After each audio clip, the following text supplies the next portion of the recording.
তৃণমূল করে মমতা বন্দ্যোপাধ্যায়কে ভালোবেসে অথবা রোজগার করার জন্য। আর যখন রোজগার করার জন্য তৃণমূল করার মানুষদের সংখ্যাটা যত বেড়েছে তত দুর্নীতি বেড়েছে। তারা বুঝতে পেরেছে তাদের জয়টা অবৈধ ভোটারদের ভোটে, অবৈধ ভোটারদের নাম ভোটার লিস্ট থেকে সরে গেলে তৃণমূল ধুয়ে মুছে সাফ হয়ে যেতে পারে, এই আশঙ্কা তাদের তারা করছে। আর এই অবৈধ ভোটারের উপর নির্ভরতা, বারবার বলছি, মমতাকে দুর্নীতির জন্য তিনি জনসমর্থন হারিয়েছেন, হিন্দুদের মধ্যেও হারিয়েছেন, মুসলমানদের মধ্যেও হারিয়েছেন। যখন চাকরি চুরি হয়, যখন রান্নার চাল চুরি হয়, তখন হিন্দুরাও অ্যাফেক্টেড হয়, মুসলমানরাও অ্যাফেক্টেড হয়, সমস্ত শ্রেণীর। আজকে দেখুন ওখানে মালদায় একজন নেত্রী, তিনি কংগ্রেসে আবার ফিরে গেলেন। যদি মুসলমানদের মধ্যে জনসমর্থন থাকতো তিনি ফিরে, মৌসম বেনজির নূর ফিরে যেতেন।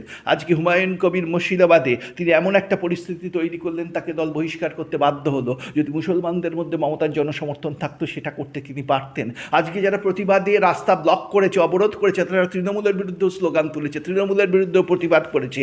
এই যে মুসলমানরা রাস্তায় নামছে আজকে, এই প্রতিবাদটা কিন্তু তৃণমূল সরকারের বিরুদ্ধে প্রতিবাদ। তৃণমূল সরকারের আমলে যেভাবে তাদের উন্নয়ন হয়নি, যেভাবে তাদের চাকরি বাকরি হয়নি, যেভাবে তাদের ব্যবসা বাড়িনি, যেভাবে তাদের রোজগার বাড়িনি, তার বিরুদ্ধে তারা সোচ্চার হচ্ছেন, নিজের অধিকারের দাবিতে সোচ্চার হচ্ছেন। কারণ তারা উপলব্ধি করছেন মমতা বন্দ্যোপাধ্যায় তাদের শুধু দুধেল গরু হিসেবে ট্রিট করেছেন, মানুষ হিসেবে দেখেননি।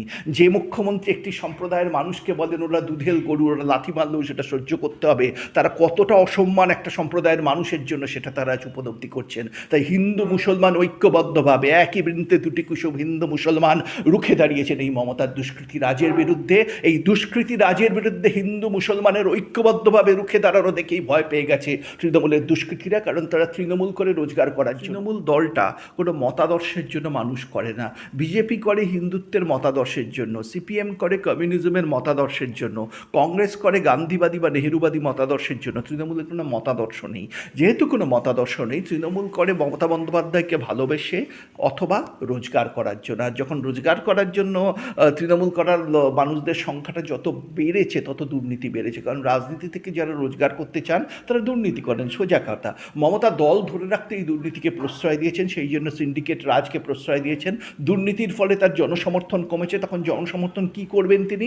বাংলাদেশ থেকে অবৈধ অনুপ্রবেশকারীদের এনে ভোটার করে ভোটে দেওয়ার চেষ্টা করেছেন।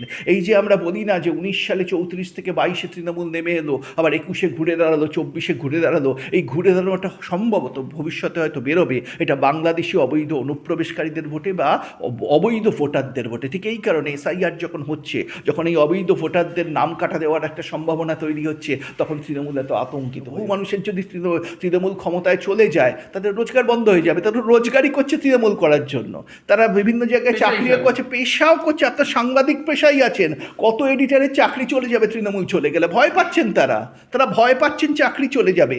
যারা এইসব রিয়েল এস্টেট ব্যবসায়ী, যারা প্রমোটার, তাদের অনেকের ব্যবসা বন্ধ হয়ে যাবে তৃণমূল চলে গেলে। যারা এইসব সিন্ডিকেট চালান তাদের রোজগার বন্ধ হয়ে যাবে, ভয় পাচ্ছেন তাই তারা রুখে দাঁড়াচ্ছেন। এটা তাদের পেটে লাথি পড়ছে।